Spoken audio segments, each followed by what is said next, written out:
This episode is adapted from a clinician-written article on Mentalyc and brought to life in audio for therapists who prefer listening on the go. That's right. This piece was written by Courtney Gardner, MSW, and we're really excited to feature their perspective here. Absolutely. And just for context, if you're new to Mentalyc, it's a clinical intelligence platform that supports therapists with documentation. Okay, so let's just dive right in. Picture this. It's 7 p.m., you've just wrapped your last session, your brain is completely fried, and you're staring at a blinking cursor. All that stands between you and your evening is this mountain of progress notes. I know that feeling. Intimately. It's that moment where you think, I did not get into this profession to become a professional typist. You're just trying to summon the energy to translate this incredibly rich, nuanced human experience you just share with a client into a compliant document. Exactly, a compliant document. And that's the thing, right? We get so focused on the compliance part, the will insurance approve this part, that we forget that the note itself is a clinical tool. It's not just busy work. Or it shouldn't be. It really shouldn't. And that's where the format comes in. Choosing the right progress note format isn't just about, picking a template. It's a clinical strategy. It shapes how you think, how you track progress, and honestly, how you protect yourself and your license. Okay, so let's break that down because I think a lot of us, especially early on, are just handed a format and told, use this. We don't get the why. We hear about SOAP, DAP, BIRP. It sounds like alphabet soup. It totally is alphabet soup. And they all have their own little personality, their own focus. Take SOAP notes, for example. Subjective, objective, assessment, plan. It's the classic, very structured, very medical model in its origins.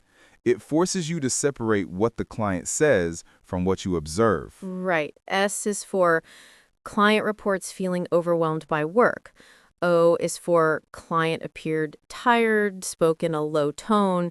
It feels very compartmentalized, which can be good, I guess. It forces you to be clear. It can be really good, especially if you're in a setting that requires that level of objective detail, or if you're tracking very specific symptoms. But then you have something like DAP notes, data, assessment, plan. It's a little more fluid. Okay, see, this is where I get fuzzy. What's the real difference? Data just sounds like you're lumping the S and the O together from SOAP. You are, and that's the point. For some therapists, separating subjective and objective feels unnatural. A client's report is data. Your observation of their affect is data.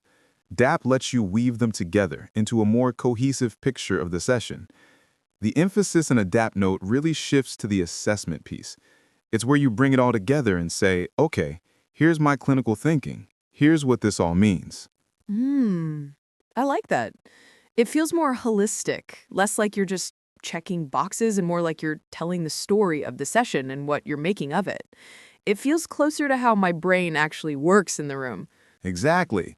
Your brain isn't thinking in SOAP. It's synthesizing everything at once. And then you've got formats that are even more specific, like BIRP, behavior, intervention, response, plan. Okay, BIRP. I've heard this is big in agency work or with clients in crisis. Why is that? Because it's laser focused on action and outcome. What was the specific behavior or issue? What was the intervention you did? What was the client's response to that intervention? And what's the plan moving forward? It's incredibly direct. If you're doing crisis management or skills-based work, it's perfect. It shows a clear line from problem to intervention to result, which is gold for utilization reviews. That makes so much sense. You're not exploring early attachment wounds in a BIRP note. You're documenting taught client grounding exercise. Client reported a decrease in anxiety from 8 out of 10 to 4 out of 10. It's very concrete. Precisely. And on the flip side of that, you have narrative notes, which is pretty much the opposite. It's a free-form, open-ended paragraph. You just tell the story of the session. which sounds both amazing and terrifying. Amazing because you have total freedom, terrifying because where are the guardrails? I can see myself writing a novel for every single client. It's a real danger. Narrative notes are beautiful for long-term, insight-oriented work where the process is more important than a specific, measurable outcome for that single session. Think psychodynamic or narrative therapy. The format itself mirrors the modality.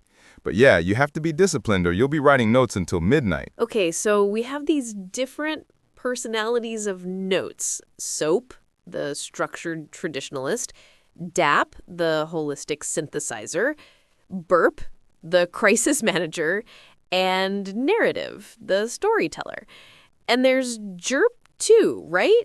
Goal, intervention, response, plan. Kind of like BIRP's cousin? Exactly. GIRP is very solution-focused.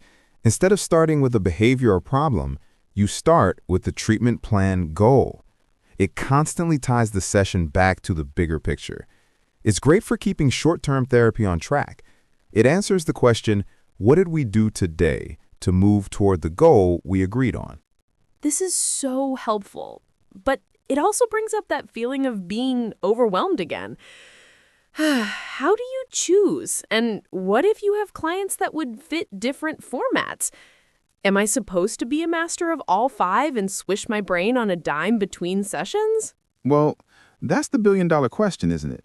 And I think the answer is no. You don't have to be a master of all of them, but you should be intentional about the one you do choose. It shouldn't just be the default one your agency gave you 10 years ago if it doesn't fit your style. And honestly, this is why I think technology can be a game changer, not as a crutch, but as a support. How so? Because I think of technology and documentation, and I just think of clunky EHRs and endless checkboxes. I get that. But think about something like the AI note taker in Mentalyc. You don't have to start by thinking, okay, I need to write a DAP note. You just reflect on the session. You speak your clinical thoughts, the themes, the interventions, the client's response, and then the tool can help you structure that reflection into the format you need.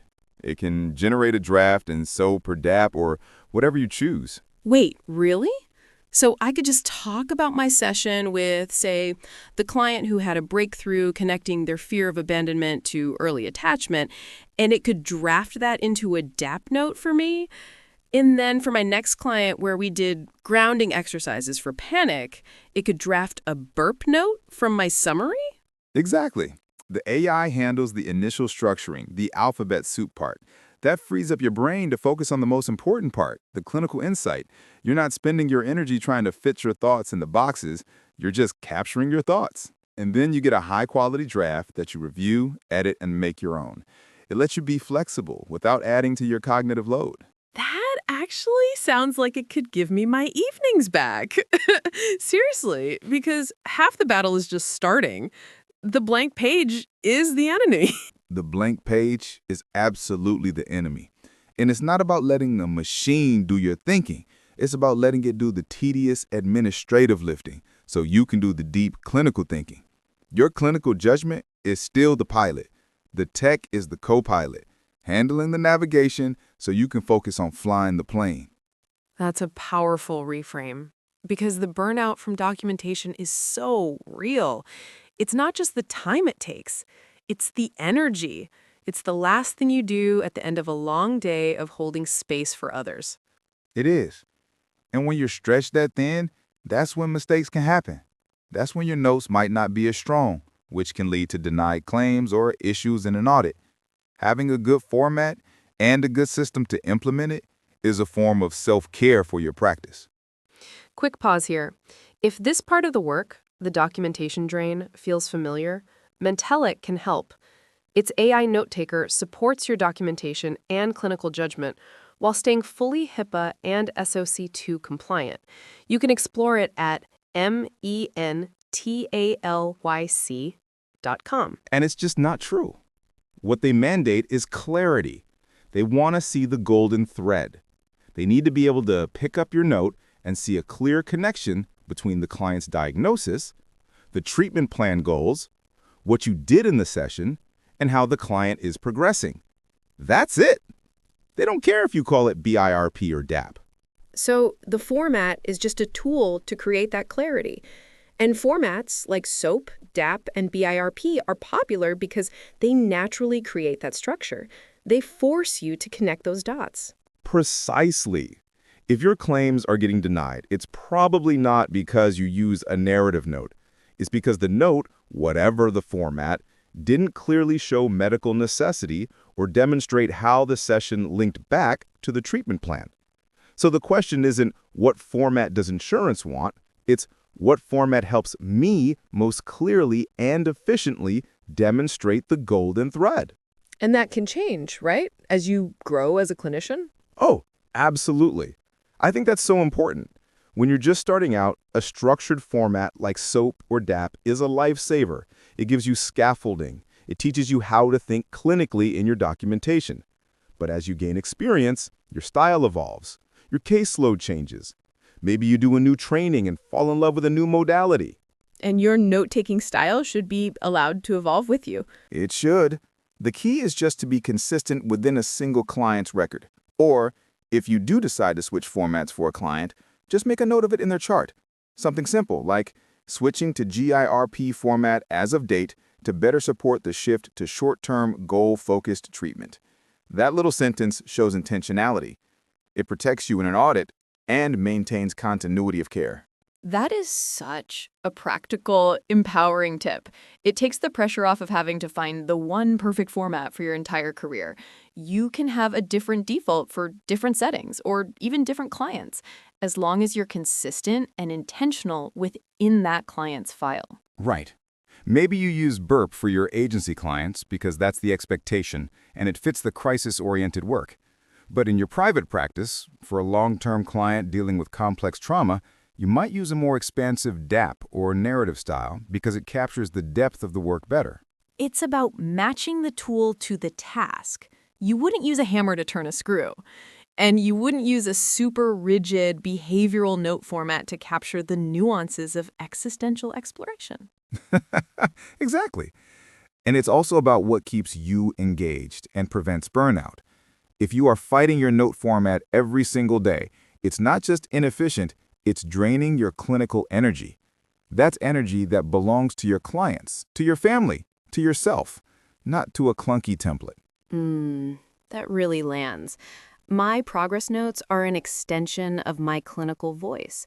They aren't just a record for an insurance company. They're a record for my future self, for a future clinician who might take over the case, and most importantly, they are part of the container of care for the client. They show how I'm thinking, how I'm holding their story. Yes, that's the heart of it. Your notes are a reflection of your care. They are the professional story of the therapeutic journey. And finding a format that feels authentic to your voice makes the storytelling so much easier. It stops feeling like a chore and starts feeling like a meaningful closing ritual to your session. So the big takeaway here isn't that there's one best format. It's that there's a best fit for you, your modality, and your client. And the goal is to find a system that lets you capture your work with integrity and clarity without draining your soul in the process. That's it exactly. Whether it's SOAP, DAP, BIRP, or something else, find your rhythm. Be consistent. And don't be afraid to let your style evolve as you do. The goal is to make your documentation work for you, not against you. I love that. It's about reclaiming the process as a clinical tool, not just an administrative burden, making it part of the craft. Yes, it's the final piece of the session. It's where you consolidate your thoughts and prepare for the next chapter in the client's journey. And if you want support with that, with finding a format that fits or streamlining the one you already use, that's where something like Mentalyc's AI note taker can really act as that co-pilot. It helps you document efficiently while staying completely true to your clinical voice.